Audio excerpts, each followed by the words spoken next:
السلام علیکم دوستو، کیسے ہو؟ امید ہے کہ سب خیریت سے ہوں گے۔ اللہ آپ لوگوں کو ایسے ہی خوش رکھیں۔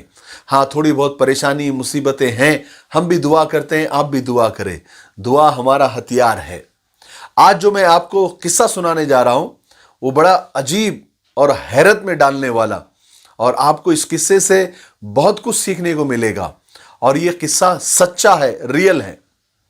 ایک آدمی کو انگور بہت پسند تھے، اس کے بہت فیوریٹ تھے۔ وہ ہمیشہ انگور بہت کھاتا تھا۔ ایک مرتبہ وہ گھر آ رہا تھا تو اس نے دیکھا کہ ایک پھل اور فروٹ کی دکان ہے، تو وہاں انگور بھی ہے۔ وہ گیا اور انگور خرید لیے۔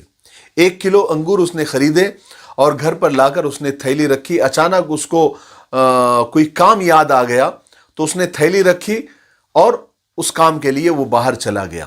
گھنٹے 2 گھنٹے کے بعد وہ اپنا کام نپٹ کر جب وہ آیا تو جب گھر میں آ کر اطمینان سے بیٹھا تو اس نے کہا کہ لاؤ انگور لاؤ۔ تو گھر والی نے اور بچوں نے کہا وہ انگور تو ہم نے کھا لیے۔ کہا کہ کھا لیے؟ کچھ بھی نہیں رکھے؟ کہا کہ نہیں، ہم کو نہیں پتا تھا کہ آپ نے کس کے لیے لائے ہیں، ہم کو لگا آپ نے لے کر آ گئے تو ہم نے کھا لیے۔ کہا کہ کچھ بھی نہیں بچا؟ کہا کہ نہیں، کچھ بھی نہیں، ہم نے سب کھا لیے۔ بیوی بچوں نے مل کر وہ پورے انگور کھا لیے۔ وہ آدمی کو تھوڑا سا ایک دھکا لگا دل کو۔ وہ وہاں سے اٹھا اور اس نے کچھ ہی دنوں کے اندر اپنی جائیداد کا، اپنے مال کا اکثر حصہ اللہ کی راہ میں جو ہے صدقہ کرنا شروع کر دیا۔ بورنگ کھدوائی جہاں پر ضرورت تھی پانی کی، کئی مسجد میں کام چل رہا تھا وہاں پر کچھ پیسے لگا دیے، اور غریبوں کی مدد کرنا شروع کر دیا، اور مطلب کئی مسجدیں بنا دی، کئی ادارے بنا دیے۔ مطلب اپنا مال و دولت کا اکثر حصہ اس نے جو ہے اللہ کی راہ میں خرچ کر دیا۔ لوگوں نے اچانک اس کے اس چینج کا، اس تبدیلی کی وجہ پوچھی کہ اچانک آپ کے اندر یہ تبدیلی کہاں سے آ گئی کہ آپ نے اپنا مال کا بہت سارا حصہ اللہ کی راہ میں خرچ کر دیا اور اپنے بیوی بچوں کے لیے بہت کم چھوڑا۔ تو اس آدمی نے کہا کہ میں نے تو بھی اپنے بیوی بچوں کے لیے، اپنی فیملی کے لیے، اپنے خاندان کے لیے کچھ تو چھوڑا۔ میرے فیملی نے اور میرے بچوں نے اور میری بیوی نے کہ میری فیوریٹ چیز انگور میں سے میرے لیے کچھ بھی نہیں چھوڑا۔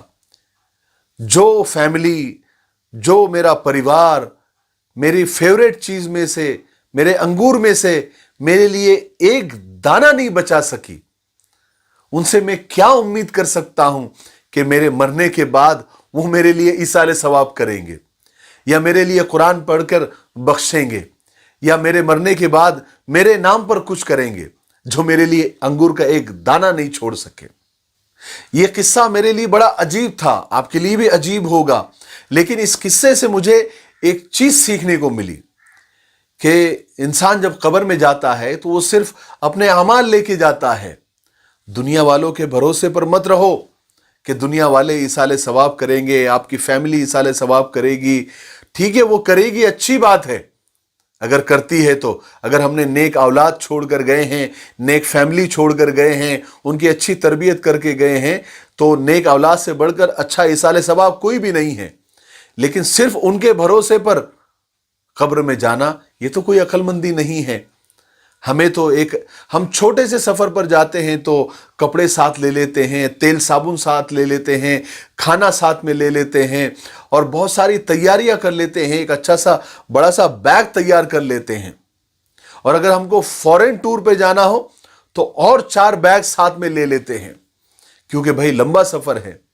لیکن آخرت کا سفر، مرنے کے بعد کا سفر ایک ایسا لمبا سفر ہے کہ وہاں سے تو ریٹرن بھی نہیں آنا ہے، تو وہاں کے لیے ہم کو کتنی تیاری کرنی پڑے گی۔ اس لیے میرے بھائیوں، دنیا والوں کے بھروسے پر مت رہو، آج ہی سے تیاری کر لو، کیونکہ کل کا تو کوئی بھروسہ نہیں۔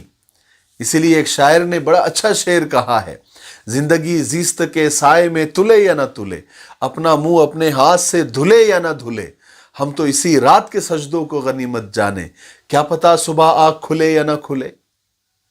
میرے لیے دعا کرتے رہے۔ السلام علیکم۔